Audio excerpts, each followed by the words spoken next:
देखिए, सियासत में कुछ भी स्थिर नहीं है। वक्त और हालात के हिसाब से दुश्मनी और दोस्ती में बदलाव आ जाता है। ऐसा एक बार नहीं बल्कि कई बार देखा जा चुका है। उत्तर प्रदेश में इन दिनों जबरदस्त हलचल है। हर किसी के मन में सवाल है कि मायावती आने वाले दिनों में क्या फैसला लेंगी। क्या वो अकेले चुनाव लड़ेंगी, क्या ओवैसी की पार्टी के साथ जाएंगी, या फिर अंतिम वक्त में इंडिया गठबंधन के साथ खड़ी हो जाएगी। मायावती उत्तर प्रदेश के ताकतवर नेता है। सीटों के लिहाज से देखें तो उनकी ये ताकत आपको कब लगेगी, लेकिन जब वोट प्रतिशत पर नजर जाएगी तो मायावती इस हद तक दिखाई देंगी कि वो चुनावी नतीजों में बड़ा उलटफेर कर सकती है। मैंने कल ही आपको बताया था कि 15 जनवरी को अपने जन्मदिन पर वो चुनावी पत्ते खोल सकती हैं, लेकिन समाजवादी पार्टी ने मायावती को मनाने के लिए पूरी तरह से जोर लगा दिया है। इसी को लेकर आज की बड़ी खबर मैं इस वक्त आपको बता रहा हूं। यूपी से इस वक्त की बड़ी खबर, समाजवादी पार्टी की एसपी की मीटिंग में सीट शेयरिंग पर सुझाव दिया गया। बीएसपी को लेकर समाजवादी पार्टी ने प्लान तैयार किया। अब सोचिए, बीएसपी को लेकर सपा सुझाव दे रही है। गठबंधन में बीएसपी को शामिल कराने की कोशिश हो रही है। समाजवादी पार्टी भी अब यह चाह रही है। बीएसपी को 25 से 30 सीट देने का प्लान है। सूत्र, अगर बीएसपी यानी मायावती अगर इंडिया गठबंधन का हिस्सा बन जाती है, खुद ज्यादा सीट पर लड़ना चाहती है समाजवादी पार्टी। यह इस वक्त की बड़ी खबर। बीएसपी को भी सीट देना चाहती है समाजवादी पार्टी 20 से 25, और समाजवादी पार्टी में सीट शेयरिंग पर सुझाव भी दिया। मैं एक बार फिर से साफ कर देता हूं कि मायावती ने अभी तक गठबंधन में शामिल होने पर कोई भी फैसला नहीं किया है। हां, यह सच है कि ऐसे फैसले मायावती चुनाव से ठीक पहले लेती हैं, या यह कह सकते हैं कि आखिरी वक्त में लेती हैं। इसके लिए आपको पिछले लोकसभा चुनाव की कुछ खास बातें बताता हूं, जरा गौर से देखिएगा। आज से ठीक लगभग 5 साल पहले 12 जनवरी 2019 को अखिलेश यादव और मायावती लखनऊ के एक होटल में पहुंचे थे। इसी 5 सितारा होटल में दोनों नेताओं ने लोकसभा चुनाव के लिए गठबंधन का ऐलान किया था। सीट शेयरिंग का ऐलान भी इसी दिन कर दिया गया था और सब हैरान रह गए थे। यहां से एक बात तो साफ हो गई कि मायावती गठबंधन का ऐलान तब नहीं करती है जब तक हर चीज का पर वो सहमत नहीं हो जाती। 2019 में भी जब उन्होंने समाजवादी पार्टी के साथ मिलकर चुनाव लड़ने का ऐलान किया तो हर चीज के दुरुस्त होने के बाद ही प्रेस कॉन्फ्रेंस करने पहुंची थी। अब मैं आपको बताता हूं कि समाजवादी पार्टी ने बीएसपी को लेकर जो प्लान तैयार किया है तो उसमें किसे कितनी सीट देने की बात है। यह खबर लखनऊ से मेरे सहयोगी वीरेश पांडे ने दी है। बड़ी खबर, बड़ी महत्वपूर्ण और बड़ी रोचक खबर। देखिए, इस फॉर्मूले में समाजवादी पार्टी ने खुद को बड़े भाई की भूमिका में रखा है। एसपी खुद 30 से 35 सीटों पर चुनाव लड़ना चाहती है। अगर बीएसपी गठबंधन में शामिल हो जाती है तो उसके सामने 25 से 30 सीट का प्रस्ताव रखा जाएगा। ऐसी स्थिति में कांग्रेस के खाते में 10 सीट जा सकती है और आरएलडी को 5 सीट का पर चुनाव लड़ने के लिए कहा जा सकता है।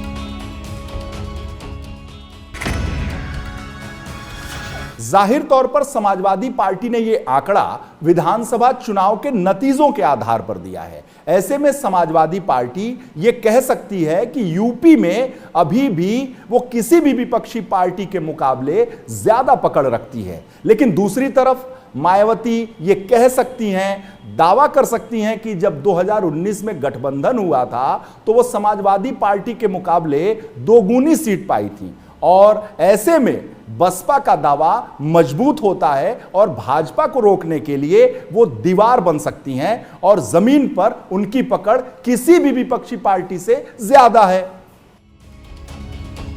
देखिए, 2019 का लोकसभा चुनाव इसका गवाह है कि गठबंधन का फायदा मायावती बेहतर तरीके से उठाते हैं, और ऐसी स्थिति में अगर समाजवादी पार्टी खुद ज्यादा सीट पर लड़ने की जिद करेगी तो यह गठबंधन बहुत मुश्किल हो जाएगा, क्योंकि मायावती समाजवादी पार्टी से कम सीटों पर मान जाएंगे ऐसा लगता नहीं है। हां, यह जरूर है कि दोनों दल बराबर बराबर सीटों पर चुनाव लड़ने पर समझौता कर सकते हैं, यानी ना कोई बड़ा भाई ना कोई छोटा भाई। पिछले गठबंधन में भी यही हुआ था।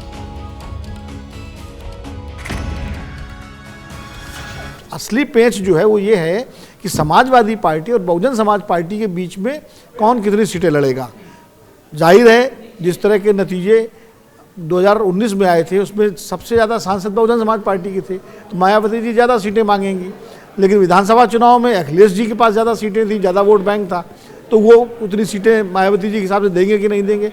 मुझे लगता है कोई ऐसा बीच का फार्मूला निकलेगा कि जिससे ज़्यादा सीटों पर समाजवादी पार्टी और बहुजन समाज पार्टी लड़े, बाकी जो बची सीटों पर कांग्रेस और आरएलडी और लड़े। देखिए, मायावती अगर इंडिया गठबंधन में आती है तो सीट शेयरिंग को सुलझाना आसान नहीं होगा, क्योंकि यूपी से इंडिया गठबंधन में कुछ और भी दल हैं जो एक एक सीट अपने हिस्से में चाहते हैं। इनके बारे में मैं आपको जल्दी से बताता हूं, जरा ध्यान से देखिए। इसमें पहले नंबर पर जेडीयू है, जो यूपी की किसी एक सीट से अपना प्रत्याशी उतार सकती है। माना जा रहा है कि जौनपुर सीट से धनंजय सिंह जेडीयू के प्रत्याशी हो सकते हैं। धनंजय सिंह जौनपुर सीट से पहले भी चुनाव लड़ते रहे हैं, 2009 में बीएसपी के टिकट पर सांसद भी बने थे। इसी तरह एक सीट नगीना है, जहां से चंद्रशेखर आजाद चुनाव लड़ने की तैयारी कर रहे हैं, और एक प्रत्याशी अपना दल कमेरावादी का भी हो सकता है। पल्लवी पटेल को किसी ऐसी सीट से चुनाव लड़वाया जा सकता है जहां कुर्मी वोटर की आबादी ठीक ठाक हो। इन तीनों नेताओं के लिए कौन कौन अपने हिस्से की सीट देगा, यह भी सीट शेयरिंग की फाइनल मुहर के साथ साफ हो जाएगा। अखिलेश यादव पिछले 4 दिनों से पार्टी नेताओं के साथ बैठक कर रहे हैं। मैंने आपको पहले भी बताया था कि समाजवादी पार्टी कम से कम 20 ऐसी सीटों पर तेजी से काम कर रही है जहां पार्टी को हर कीमत में चुनाव लड़ना है। इसके लिए प्रत्याशी भी फाइनल किए जा रहे हैं। आज जब अखिलेश यादव प्रेस कॉन्फ्रेंस करने आए तो बताया कि सीट शेयरिंग में कहीं कोई दिक्कत नहीं है, बहुत जल्द तस्वीर सामने आ जाएगी। कांग्रेस की जो नेशनल अलायंस थी उसके साथ मीटिंग हुई है, उसमें प्रोफेसर साहब मौजूद थे। क्या कुछ अभी सीट शेयरिंग पे क्या बात निकल पे आई है, बीएसपी पे क्या फोकस रहेगा? मुझे उम्मीद है कि जो गठबंधन की बातचीत हो रही है वो अच्छे माहौल में बातचीत हो रही है और उसका बहुत जल्दी आपको पता लग जाएगा। 9 जनवरी को जब दिल्ली में कांग्रेस के नेताओं के साथ समाजवादी पार्टी की बैठक हुई तब बहुत ज्यादा चर्चा नहीं हो पाई। मुझे पता चला कि कांग्रेस की तरफ से बैठक में मायावती का नाम लिया गया और यह कहा गया कि मायावती को मनाने की कोशिश की जा रही है। इसी के चलते अब बैठक की तारीख 12 जनवरी तय की गई है, यानी कल जब दिल्ली में दोनों पार्टियों के नेता सीट शेयरिंग को लेकर बैठक करेंगे तो बीएसपी के हिसाब से भी सीटों पर चर्चा की जाएगी। और कुछ देर पहले मैंने सीट शेयरिंग वाला जो फॉर्मूला आपको बताया था, उसी फॉर्मूले को लेकर समाजवादी पार्टी के नेता दिल्ली जाएंगे। लेकिन सवाल यह है कि मायावती गठबंधन में शामिल होने के लिए कितनी तैयार होगी।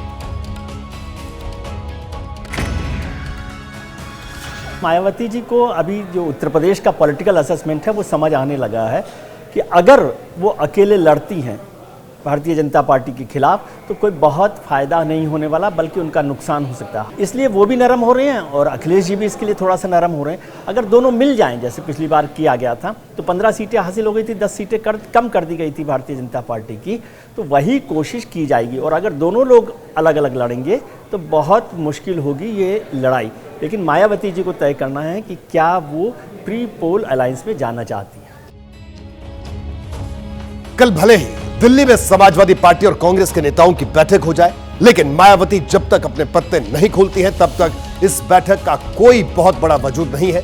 कांग्रेस के नेताओं की नजर भी 15 जनवरी की तारीख पर है जब मायावती प्रेस कॉन्फ्रेंस करने आएंगी। हालांकि उनके दिमाग में यह बात जरूर होगी कि अगर यूपी की सभी 80 सीटों पर बीजेपी के सामने एक मजबूत प्रत्याशी उतारा जाए, यानी मुकाबला 1 to 1 का बनाया जाए, तो सभी दलों को कुछ ना कुछ फायदा जरूर होगा जो अकेले लड़ने पर शायद नहीं।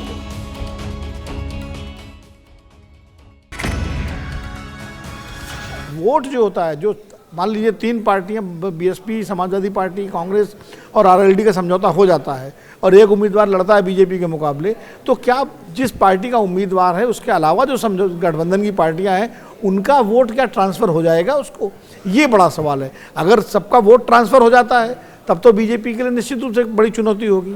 अगर वोट ट्रांसफ़र नहीं होता है तो फिर ज़्यादा बड़ी चुनौती नहीं होगी।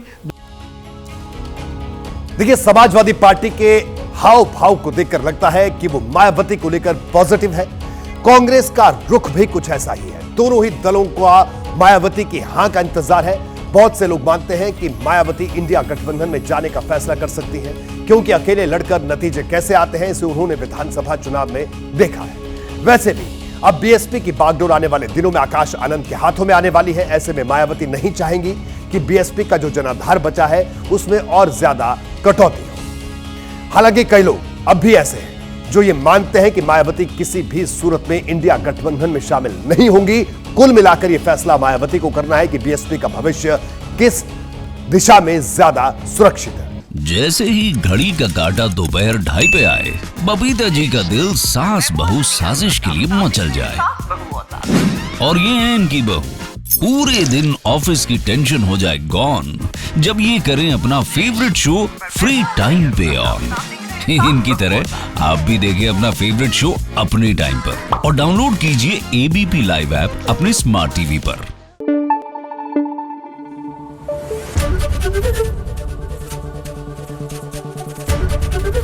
एबीपी न्यूज आपको रखे आगे।